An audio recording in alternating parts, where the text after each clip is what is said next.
News కు స్వాగతం. ముందుగా హెడ్లైన్స్. ఇండియాలో ఎంట్రీ తప్పితే ఎగ్జిట్ లేని ఈ ద్వీపం గురించి తెలుసా?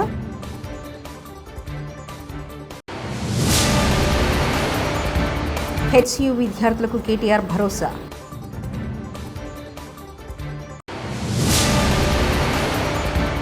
రెడ్ బుల్ దెబ్బకి ఒకరికి గుండెపోటు, మరొకరికి చేయి విరగొట్టుకున్నారు నారా లోకేష్. తాగునీరు ఇవ్వండని అడిగిన మహిళల్ని రోడ్డుపై నిలబెట్టి మరీ అవమానించిన మంత్రి సంధ్యారాణి. సెంటినల్ ద్వీపం 2018 వరకు చాలామంది ప్రజలకు దీని గురించి తెలియదు. కానీ అమెరికాకు చెందిన మతబోధకుడు జాన్ అలోన్సో అనే వ్యక్తి సెంటినల్ ద్వీపానికి వెళ్ళి అక్కడ ప్రజలకు మతబోధ చేయాలని భావించాడు. అయితే అనూహ్య రీతిలో సెంటినల్ తెగ చేతిలో దారుణ హత్యకు గురయ్యారు. ఈ ఘటనతో సెంటినల్ ద్వీపం గురించి వెలుగులోకి వచ్చింది. ప్రపంచానికి దూరంగా ఉండే ద్వీపం, ఇక్కడ నివసించే జనాల గురించి ప్రతి ఒక్కరికి తెలిసిందే. ఈ క్రమంలో తాజాగా మరోసారి ఈ సెంటినల్ ద్వీపం వార్తల్లోకి ఎక్కింది. న్యాయమూర్తుల ఆస్తుల వివరాలకు సంబంధించి కీలక నిర్ణయం వెలువడింది. ఫుల్ కోర్టు సమావేశంలో ఆస్తుల వివరాల వెల్లడికి న్యాయమూర్తులు ఏకగ్రీవంగా అంగీకారం తెలిపారు. ప్రతి ఏడాది క్రమంగా తమ ఆస్తుల వివరాలు భారత ప్రధాన న్యాయమూర్తికి వెల్లడించడానికి న్యాయమూర్తులు అంగీకరించారు. న్యాయమూర్తుల ఆస్తుల వివరాలను సుప్రీంకోర్టు వెబ్సైట్లో అప్లోడ్ చేయాలని కూడా సిబిఐ నిర్ణయం తీసుకున్నారు. ఇటీవల ఢిల్లీ హైకోర్టు న్యాయమూర్తి యశ్వంత్ వర్మ నివాసంలో నోట్ల కట్టలు లభించిన నేపథ్యంలో న్యాయమూర్తులు తమ ఆస్తుల వివరాలు వెల్లడించడంపై సంచలన నిర్ణయం తీసుకున్నారు. ఫుల్ కోర్టు సమావేశంలో తమ ఆస్తులను భారత న్యాయమూర్తికి వెల్లడించేందుకు అంగీకరించారు. తెలంగాణ కేబినెట్లో చోటు కల్పించాలని ఏఐసీసీ అధ్యక్షుడు మల్లికార్జున ఖార్గే పార్టీ అగ్రనేత రాహుల్ గాంధీతో పాటు ఏఐసీసీ జనరల్ సెక్రటరీ కేసీ వేణుగోపాల్ని కలిసి కోరినట్లు ఇబ్రాహీంపట్నం ఎమ్మెల్యే మల్లెడి రంగారెడ్డి వివరించారు. కేబినెట్లో చోటు ఇవ్వాలని వీరికి గతంలో లేఖ సైతం రాసినట్లు గుర్తు చేశారు. ఏపీలో ప్రభుత్వ పాఠశాలలో మినిమం టైమ్ స్కిల్లో పనిచేస్తున్న డిఎస్సి 1998-2008 కాంట్రాక్ట్ టీచర్లకు ఏప్రిల్ 30 నుంచి ఒక నెలవారీ సేవలను నిలిపివేస్తూ పాఠశాల విద్యాశాఖ ఆదేశాలు జారీ చేసింది. ఏటా జూన్ 1వ తేదీ నుంచి ఏప్రిల్ 30 వరకు వీరు పనిచేస్తారు. మే నెలలో వీరి సేవలను నిలిపివేసి జూన్ నుంచి మళ్లీ కాంట్రాక్టు పునరుద్ధరిస్తుంది. పాస్టర్ ప్రవీణ్ మరణ విషయంలో ప్రభుత్వానికి చెడ్డ పేరు తేవాలని వైసీపీ చూస్తుందంటూ ముఖ్యమంత్రి చంద్రబాబు నాయుడు విమర్శించారు. కేబినెట్ సమావేశం అనంతరం మంత్రులతో ప్రత్యేకంగా భేటీ అయిన సీఎం పలు రాజకీయ అంశాలను ప్రస్తావించారు. ప్రవీణ్ మరణానికి సంబంధించి సీసీ కెమెరాలో ఒక్క అంశం బయటకు వస్తుందన్నారు. ప్రవీణ్ డెత్ మిస్టరీ ఛేదనలో సీసీ కెమెరాలది కీలక పాత్రను చెప్పుకొచ్చారు. మనం అప్రమత్తంగా లేకుంటే బాబాయి గొడ్డలి, కోడికత్తి, గులకరాయి తరహాలో అన్ని మనపైనే వేస్తారని అన్నారు. చేసిన మంచి చెప్పుకోవడానికి ఇబ్బందులు పడుతుంటే లేని నిందలు మనపై వేసే కుట్రలు చేస్తున్నారంటూ మండిపడ్డారు. రెడ్ బుక్ దెబ్బకి మరొకరికి గుండెపోటు వస్తే మరొకరికి చెయ్యి విరిగిందని మంత్రి నారా లోకేష్ ఎద్దేవా వేశారు. చట్టవిరుద్ధంగా పనిచేసిన వారిని వదిలిపెట్టబోమని మంగళగిరి నియోజకవర్గం ఉండవల్లిలో మన ఇల్లు మన లోకేష్ కార్యక్రమానికి ఆయన శ్రీకారం చుట్టారు. ఈ సందర్భంగా మీడియాతో మాట్లాడారు. కుల, మత, ప్రాంత విద్వేషాలు రెచ్చగొట్టి రాజకీయ లబ్ధి పొందాలనేది వైకాపా లక్ష్యం అని విమర్శించారు. నేను పదే పాదయాత్రలు కూడా చెప్పా, విజనరీకి ప్రిజనరీకి చాలా తేడా ఉంటుంది. విజనరీకి ముందు చూపు ఉంటుంది. ఆ ముందు చూపు ఏంటంటే ప్రపంచంలో రాబోయే మార్పులు ఏంటి, ఆ మార్పులకి మన పిల్లల్ని ఎట్లా తయారు చేయాలి, మన కుటుంబాలను ఎట్లా తయారు చేసి వాళ్ళకి అనుసంధానమై శాశ్వతంగా పేదరికం నుంచి బయటికి తీసుకొచ్చే లక్ష్యంలో పనిచేస్తున్నాం. ప్రజలందరూ ఒక విషయం గమనించాలి. 1994లో ఇట్లనే చాలా మంది కంప్యూటర్ అన్నం పెడుతుందా అని ఎగతాళి చేశారండి. ఈ రోజు ఐటీ రంగంలో ఎంతమంది పనిచేస్తున్నారు హైదరాబాద్ లో చెప్పండి. హైదరాబాద్ లో మీరు చూస్తే ఒక ఐఎస్బీ కానివ్వండి, ఐటీ కానివ్వండి, జినోమ్ వ్యాలీ కానివ్వండి, శంషాబాద్ ఎయిర్పోర్ట్ కానివ్వండి, ఔటర్ రింగ్ రోడ్ కానివ్వండి, ఇవన్నీ ఎవరండి రూపకర్త? చంద్రబాబు నాయుడు ఒక విజన్ తో ఏం చేశారు. ఇప్పుడు అదే విధంగా విభజించబడిన ఆంధ్ర రాష్ట్రాన్ని కూడా అభివృద్ధి చేయాలి, అభివృద్ధి వికేంద్రీకరణ జరగాలి, పరిపాలన ఒకే దగ్గర ఉండాలి లక్ష్యంతో మనం పనిచేస్తున్నాం. ప్రపంచంలో అనేక మార్పులు వస్తున్నాయి. ప్రజల్ని ఇల్లు అనుసంధానం చేయాలి. అసలు నిరుపేదరికంలో మంది ఉన్నారు, వాళ్ళందరినీ నిరుపేదరికం నుంచి బయటకు ఎట్ట తీసుకురావాలి, దానికి అందరు భాగస్వామ్యం అవ్వాలి. ఇటు పక్క కూర్చుని మేమందరం కూడా భాగస్వామ్యాలు. ఒక్కొక్క కుటుంబాన్ని మేము ఆదుకోవాలి,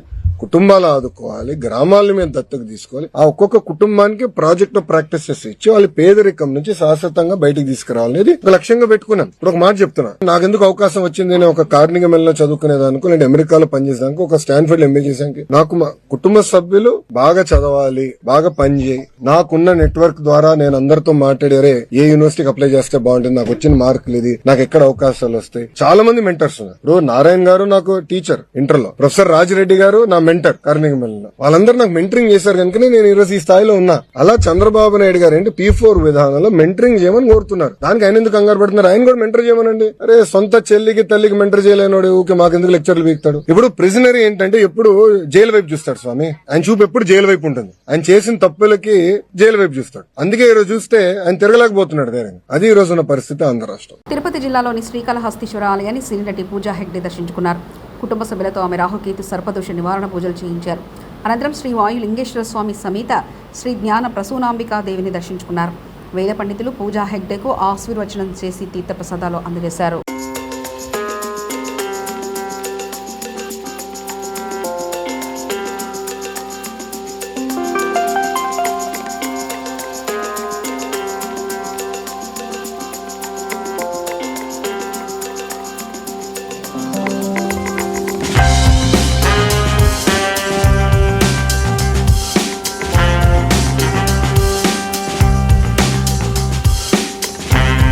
తెలంగాణ రాష్ట్రంలో బీఆర్ఎస్ పార్టీ హరిత విప్లవాన్ని సృష్టించింది. పర్యావరణ విషయంలో అనేక జాతీయ అంతర్జాతీయ అవార్డులు తెలంగాణకు వచ్చాయంటే అది బీఆర్ఎస్ వల్లనే. మాకు పర్యావరణం గురించి ఎవరో నీతులు చెప్పాల్సిన అవసరం లేదు.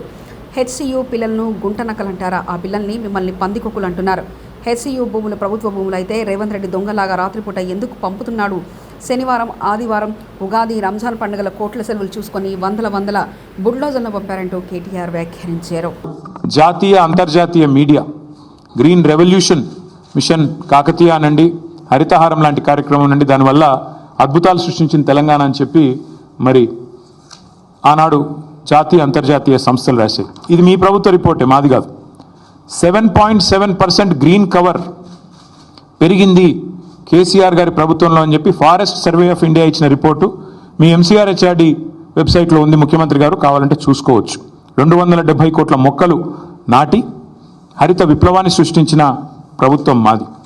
హైదరాబాద్, కొరియాలో జరిగిన ఒక అంతర్జాతీయ ఈవెంట్లో ప్యారిస్ని, బొగోటాని, మెహికోని వీటన్నిటిని కాదని ఆనాడు అంతర్జాతీయ అవార్డు గెలుచుకున్న సందర్భంగా జాతీయ పత్రికల్లో వచ్చిన వార్తలు. జాతీయ స్థాయిలో forest survey of India Telangana ranks first in the nation in environment conservation forest cover. ఇది మా ట్రాక్ రికార్డ్, ఇది మేము సాధించిన విజయాలు. ఇక మళ్ళీ అదే మాట మళ్ళొకసారి, హరితహారం వల్ల మేము HMDAలో చేసిన ఎఫర్ట్స్ వల్ల గ్రీన్ సిటీ అవార్డు వచ్చిన విషయం. అదే మాదిరిగా ఇక ఇది డేటా. ఒక 10 ఏళ్లలో భారతదేశంలో ఏ నగరంలో గ్రీన్ కవర్ పెరిగింది అంటే మెట్రోస్లో. ఇది data, times of India report. ఇది డేటా చూడండి. బొంబాయి, ఢిల్లీ, చెన్నై, అదేవిధంగా కోల్కతా, బెంగళూరు, హైదరాబాద్ ఇవన్నిటిని కలిపి చూస్తే హైదరాబాద్లో అత్యధికంగా గ్రీన్ కవర్ పెంచింది తెలంగాణ ప్రభుత్వం కేసీఆర్ గారి హయాంలో అని మరి జాతీయ స్థాయిలో వచ్చిన రిపోర్ట్స్. ఇక ఎంత పెరిగింది, ఎన్ని స్క్వేర్ కిలోమీటర్లు పెరిగింది తెలంగాణలో అంటే ఇదొక రిపోర్టు. ఇట్లా ఒకటి కాదు, నేను 100 చూపెడతాను. ఇది ఒక్క పిక్చర్ మీకు అన్ని విషయాలు చెప్తుంది. ఆ తర్వాత భారత ప్రభుత్వం చెప్పింది కూడా ఒక మాటలో చెప్తాను. This one picture will speak volumes. భారతదేశంలోని 28 రాష్ట్రాల్లో ఎక్కడ గ్రీన్ కవర్ పెరిగింది అంటే ఇగో this is Telangana and the growth, decadal growth of green cover in Telangana. ఇది భారత ప్రభుత్వం పార్లమెంట్లో ఇచ్చిన రెస్పాన్స్. 2021 జూలై 23 నాడు భారతదేశంలో ఏ సంవత్సరంలో ఎంత పెరిగింది గ్రీన్ కవర్, ఎంత పెరిగింది అడవి అంటే ఇది భారత ప్రభుత్వం 2021లో ఇచ్చిన రిపోర్ట్. అత్యధికంగా తెలంగాణ రాష్ట్రంలో పెరిగింది అని పార్లమెంట్లో ఇచ్చిన సమాధానం. బయోడైవర్సిటీని తెలంగాణ ప్రభుత్వం ఎట్లా కాపాడుతుంది అని చెప్పి వచ్చిన వార్తలు. అన్నిటికీ మించి మేమేదో ఒక హైదరాబాద్లోనే చేయలేదు. తెలంగాణలో మా ప్రభుత్వం ఉన్నప్పుడు ప్రతి పల్లెలో పల్లె ప్రకృతి వనాలు పెట్టి, చిన్న పల్లె కూడా 19,472 పల్లె ప్రకృతి వనాలు పెట్టింది కేసీఆర్ గారు. మొత్తం 13,657 ఎకరాల్లో పల్లె ప్రకృతి వనాలు పెట్టింది. పల్లెల్లో కూడా పచ్చదనాన్ని పెంచింది మా ప్రభుత్వం. మండల స్థాయిలో 2011 బృహత్ ప్రకృతి వనాలు పెట్టింది. మొత్తం 6,298 ఎకరాల్లో ఆనాడు కేసీఆర్ గారి ప్రభుత్వం. హైదరాబాద్ చుట్టూతా 108 అర్బన్ లంగ్ స్పేసెస్ క్రియేట్ చేసి వాటిల్లో కూడా మరి వేలాది ఎకరాల్లో ప్రజలకు కండ్లకోయ ఆక్సిజన్ పార్క్ కావచ్చు, ఉప్పల్ వైపు కావచ్చు, మీరు ఎటువైపులా పోయినా మొత్తం 108 అర్బన్ లంగ్ స్పేసెస్ క్రియేట్ చేసింది కేసీఆర్ గారి ప్రభుత్వం. అట్లాగే 1,00,000 పైచిలుకు పంచాయతీరాజ్ రహదారుల వెంబడ అవెన్యూ ప్లాంటేషన్ చేయడం జరిగింది. 12,000 కిలోమీటర్ల పైచిలుకు R&B రోడ్ల వెంబడ కూడా మరి మల్టిపుల్ అవెన్యూ ప్లాంటేషన్ చేయడం జరిగింది. ప్రతి ఊర్లో నర్సరీ ఉన్న ఒకే ఒక్క రాష్ట్రం భారతదేశంలో తెలంగాణ.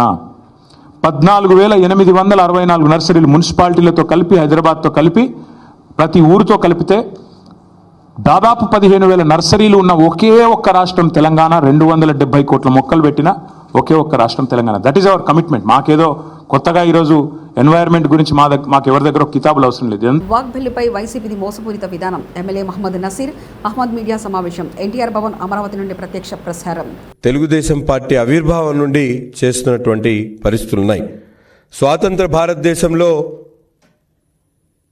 ఉమ్మడి ఆంధ్రప్రదేశ్లో కానీ ప్రత్యేక ఆంధ్రప్రదేశ్లో కానీ ముస్లింల అభివృద్ధి కోసం బాటలు ఏర్పాటు చేసినటువంటి నాయకుడు చంద్రబాబు నాయుడు గారు, పార్టీ తెలుగుదేశం పార్టీ. ఈరోజు వక్ఫ్ చట్ట సవరణ బిల్లును ప్రతిపాదిస్తూ కేంద్ర ప్రభుత్వం ప్రవేశపెట్టినటువంటి బిల్లులో ఉన్నటువంటి అభ్యంతరాలను నిర్మోహమాటంగా జాయింట్ పార్లమెంట్ యాక్షన్ కమిటీకి సిఫార్సు చేయాల్సినటువంటి బాధ్యతను ఈరోజు తెలుగుదేశం పార్టీ దేశంలో ఏ పార్టీ చేయనటువంటి విధంగా తన భుజస్కంధాల మీద తీసుకొని క్రియాశీలకంగా పనిచేసినటువంటి పరిస్థితులను ఈరోజు ముస్లిం ప్రజలు ఒక్కసారి ఆలోచించాలని చెప్పి కూడా కోరుతా ఉన్నా. ఎందుకంటే ఈరోజు మనందరం కూడా చూస్తూ ఉన్నాం, గతంలో ముస్లింల పక్షపాతి త్రాగునీరు ఇవ్వండి అని అడిగిన మహిళల్ని రోడ్డుపై నిలబెట్టి మరీ అవమానించారు మంత్రి సంధ్యారాణి. పార్వతీపురం మాన్యం జిల్లా పాచిపెంట మండలం గురువినాయుడుపేట పంచాయతీలో తీవ్రంగా నీటి సమస్య. 5 నెలలుగా పంచాయతీ సెక్రటరీకి సమస్య చెప్పుకున్నా పట్టించుకోలేదని మంత్రికి చెప్పిన మహిళలు, అయితే వెళ్లి సెక్రటరీని అడగనంటూ మంత్రి వెటకారం. పేద మహిళల కష్టాలు మీకు ఎగతాళి అయిపోయాయంటూ వ్యాఖ్యానించారు. మీకు నీళ్లు కావాలంటే నాకు చెప్పండి. మీరే కొండల మీద లేరు, ఎక్కడ లేరు, ప్లెయిన్ ఏరియాలో ఉన్నారు. ఎవరు చెప్పారు?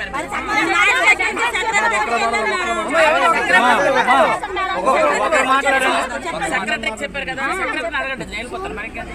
హైదరాబాద్లోని పలు ప్రాంతాల్లో భారీ వర్షం కురిసింది. దీంతో నగర వాతావరణం ఒక్కసారిగా చల్లబడింది.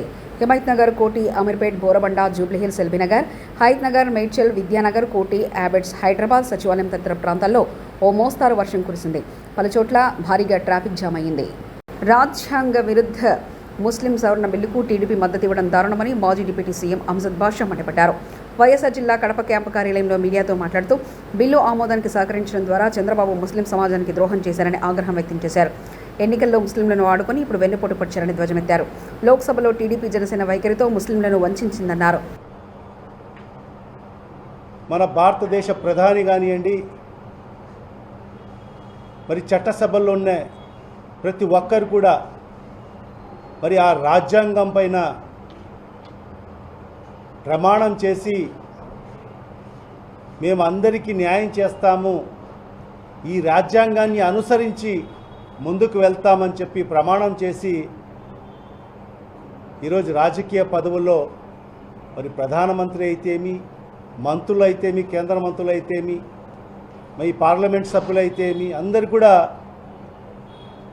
బాబాసాహెబ్ గారు రచించిన రాజ్యాంగం పైన ప్రమాణం చేసి మరి వాళ్ళందరూ కూడా తమ తమ పదవులు అనుభవిస్తూ ఉన్నారు. మరి అలాంటి బాబాసాహెబ్ అంబేద్కర్ గారు రచించిన రాజ్యాంగంలో పట్టణంలోని బిఎస్ఎన్ఎల్ కార్యాలయం వద్ద all India BSNL pensioners welfare association ఆధ్వర్యంలో కేంద్ర ప్రభుత్వం ఏడాది మార్చిలో లోక్సభలో ఆమోదించిన ఆర్థిక బిల్లు సవరణ సుప్రీంకోర్టు తీర్పుకు వ్యతిరేకంగా ఉందని, అందువల్ల పెన్షనర్లకు అన్యాయం జరుగుతుందని అందుకు పెన్షనర్స్ నిరసన చేపట్టారు. దేశవ్యాప్తంగా జరుగుతున్న నిరసనలకు వయోవృద్ధుల ఆందోళన కలిగింది.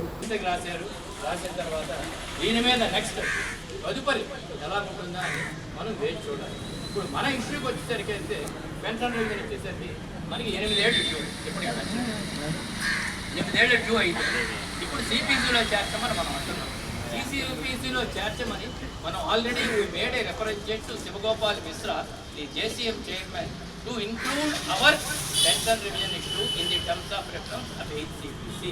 దాని మీద క్యాబినెట్ సెక్రటరీకి, ఎక్స్పెండిచర్ సెక్రటరీతో మీట్ అయినప్పుడు నో ఇది పనికిరాదు, మీరు వాళ్ళు ఏమొచ్చి IDA పే స్కేల్స్ తీసుకుంటున్నారు, మీకు సెంట్రల్ గవర్నమెంట్ ఎంప్లాయీస్కి CDA పే స్కేల్స్ వస్తున్నాయి కనుక మేమేమొచ్చి ఎట్టి పరిస్థితి ఇంక్లూడ్ చేయలేము అన్నాక, no, it is not that issue, because BSNL absorbed employees pension is being 3/4/2025 తారీఖున మేము మొత్తం దేశవ్యాప్తంగా central government pensioners associations plus మా BSNLలో ఇండియాలో ఎంట్రీ తప్పితే ఎగ్జిట్ లేని ఈ ద్వీపం గురించి తెలుసా?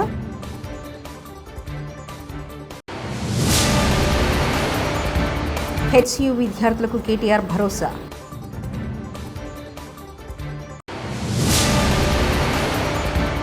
రెడ్ బుల్ దెబ్బకి ఒకరికి గుండెపోటు, మరొకరికి చేయి విరగొట్టుకున్నారు. నారా లోకేష్. తాగునీరు ఇవ్వండని అడిగిన మహిళల్ని రోడ్డుపై నిలబెట్టి మరీ అవమానించిన మంత్రి సంధ్యారాణి. ఇవి బులెటిన్ విశేషాలు.